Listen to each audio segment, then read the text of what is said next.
চলতি ২০২৪-২৫ অর্থ বছরের বাজেটে বিদ্যুৎ ও জ্বালানি খাতে মোট বরাদ্দ প্রস্তাব করা হচ্ছে ৩৮,৭৯৯ কোটি টাকা। এর মধ্যে বিদ্যুৎ খাতে ৩৪,৩35 কোটি ২৫ লাখ টাকা আর জ্বালানি খাতে ৪,৪৬৩ কোটি টাকা। এর আগের অর্থ বছরে এ খাতে বরাদ্দ ছিল ৩৪,৮১৯ কোটি টাকা, যা তার আগের বছরের চেয়ে ৪০% বেশি।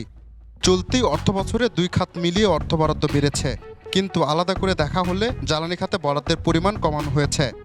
বিদ্যুৎ, জ্বালানি ও খনিজ সম্পদ মন্ত্রণালয় সূত্রে জানা গেছে, বিদ্যুৎ উৎপাদন ও বিতরণ সক্ষমতা সম্প্রসারণের ধারাবাহিকতা বজায় রাখতে এবার বিদ্যুতে গুরুত্ব দেওয়া হয়েছে।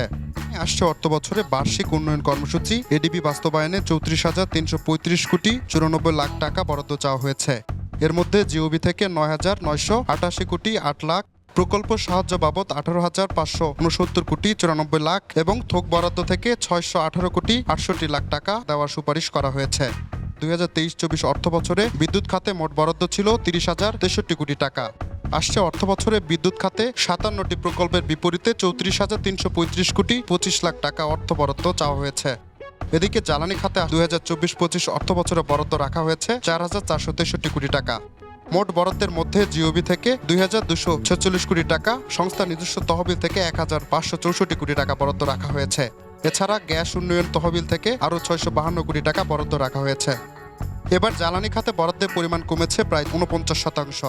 সংশ্লিষ্টরা বলছেন, দেশের শিল্প কারখানা থেকে শুরু করে উৎপাদনশীল বড় বড় খাতগুলোতে এখনও গ্যাস সংকটের স্থায়ী কোনো সমাধান হয়নি। এই পরিস্থিতিতে আগামী বাজেটের বরাদ্দ ও সরকারের সিদ্ধান্তের উপর নির্ভর করছে বাংলাদেশের জ্বালানি খাতের ভবিষ্যৎ।